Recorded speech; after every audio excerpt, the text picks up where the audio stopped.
दोस्तों, क्या आप जानते हैं कि भारत की सबसे डरावनी जगह कौन सी है? बहुत से लोग कहेंगे भानगढ़ का किला या कुलधारा का नाम लेंगे, लेकिन चेन्नई के वाल्मीकि नगर में एक ऐसी इमारत खड़ी है जहां जाने का नाम सुनकर ही लोगों की रूह कांप जाती है। इसे कहा जाता है F2 बिल्डिंग। यहाँ सैकड़ों भूत नहीं, बल्कि सिर्फ एक लड़की की आत्मा का बसेरा है। मैं कहानी आगे ले जाऊं उसके पहले आप सभी का स्वागत है आपके अपने चैनल डर जोन में।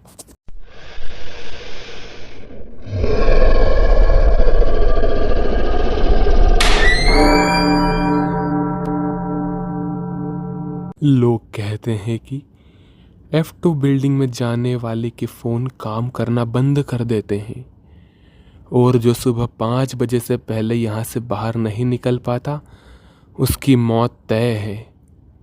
आज हम जानेंगे इस घर के पीछे की वो खौफनाक कहानी जो साल 2014 में एक लड़के के साथ घटी। यह कहानी शुरू होती है साल 2014 में। विष्णु नाम का एक लड़का चेन्नई में असिस्टेंट डायरेक्टर के तौर पर काम कर रहा था। उसकी फिल्म का सेट वाल्मीकि नगर के पास एक खुली सड़क पर लगा था। रात के करीब 12 बज रहे थे। विष्णु को बहुत तेज नींद आ रही थी। इसी के कारण उससे उसके काम में गलती हो रही थी। इसकी वजह से उसके डायरेक्टर ने उसे बहुत बुरी तरह डांटा।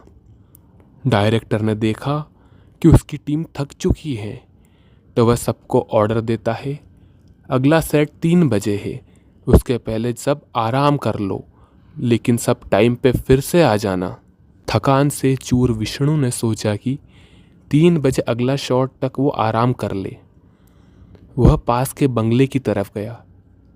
सब जगह अंधेरा था, लेकिन एक खस्ता हाल इमारत की खिड़की से हल्की रोशनी आ रही थी। वो वही बिल्डिंग थी, F2। विष्णु बिना सोचे समझे अंदर चला गया। दरवाजा पहले से ही खुला था। अंदर एक सोफे पर सुंदर सी लड़की बैठी थी।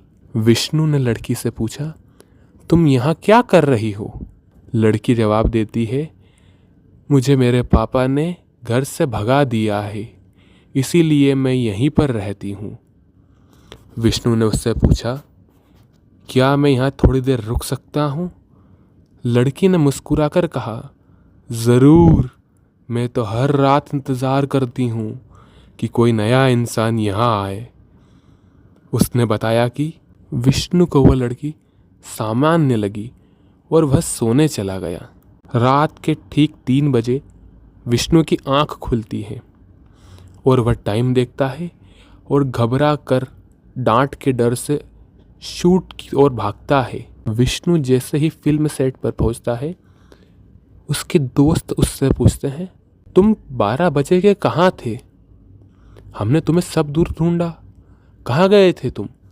विष्णु जवाब देता है, मैं यहाँ पास में ही यह जो बिल्डिंग दिख रही है यहाँ पर सोने गया था। जैसे ही विष्णु F2 बिल्डिंग का नाम लेता है, उसके दोस्तों के मुंह का रंग सफ़ेद पड़ जाता है।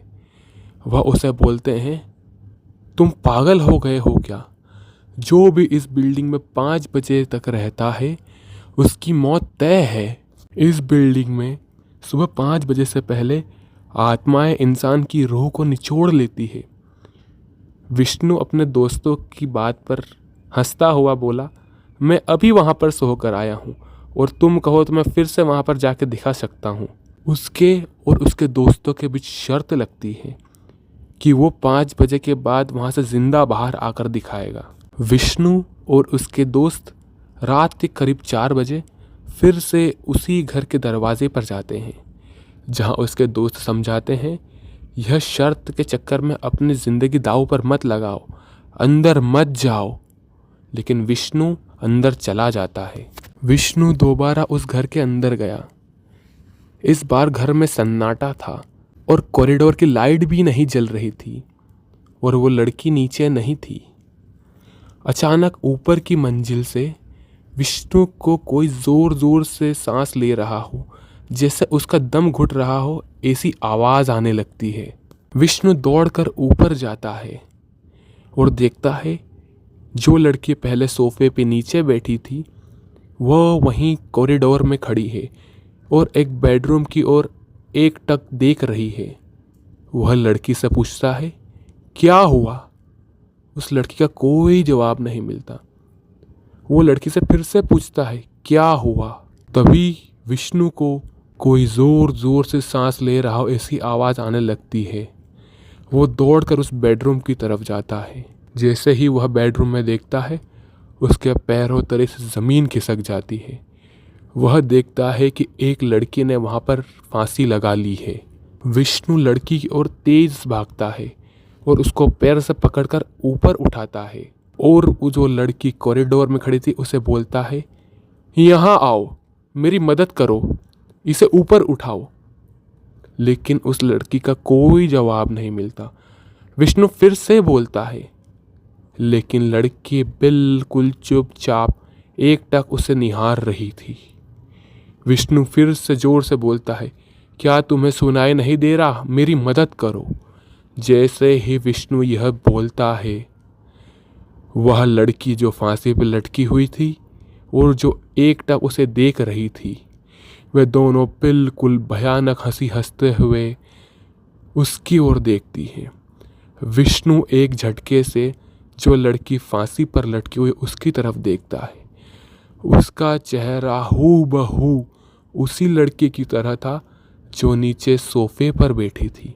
विष्णु का शरीर ठंडा पड़ गया और दिल की धड़कन तेज हो गई। विष्णु को समझ नहीं आया।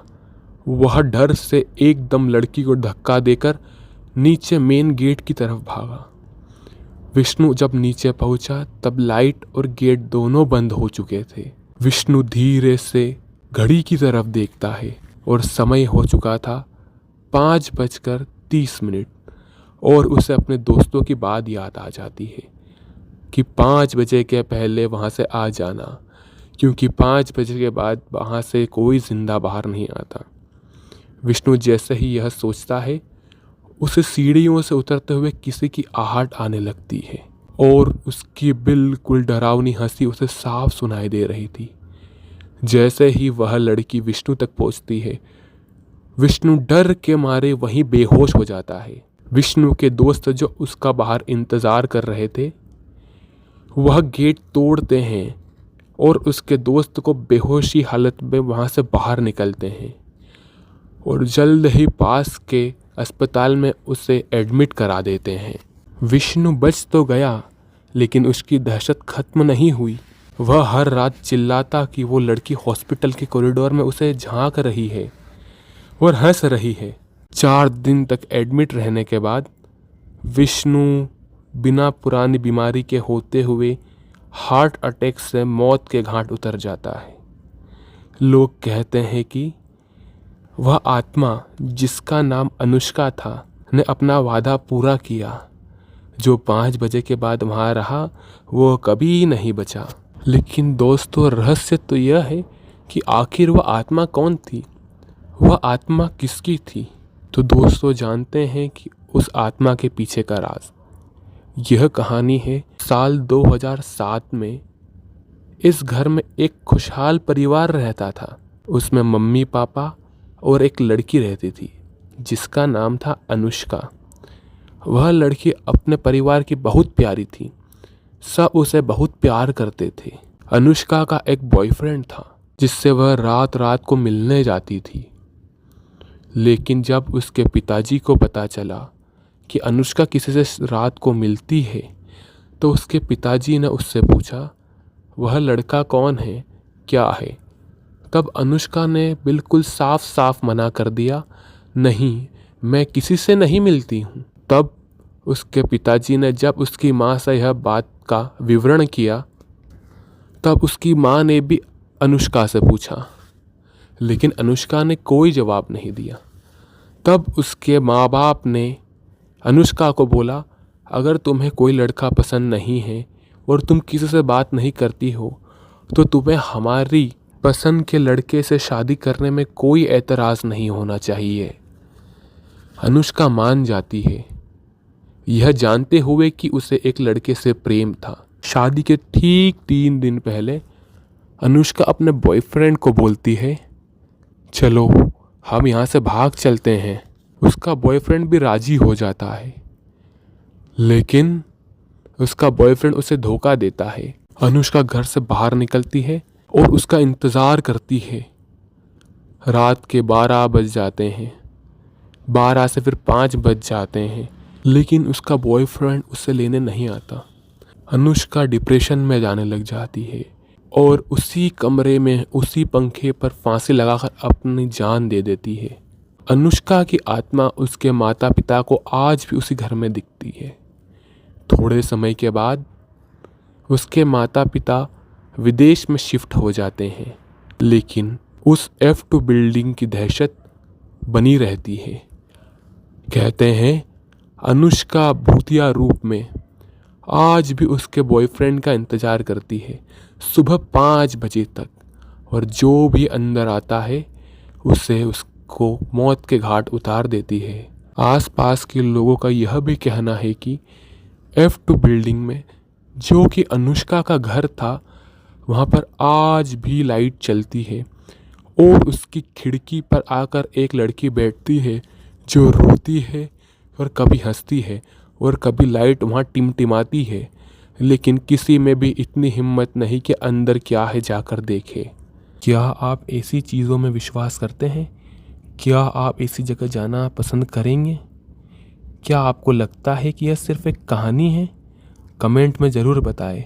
और याद रखिए, आप दिन के उजाला में अकेले हो सकते हैं, लेकिन रात के अंधेरे में कोई ना कोई आपको हमेशा देख रहा होता है, या तो आपके बाजू में भी बैठा हो सकता है।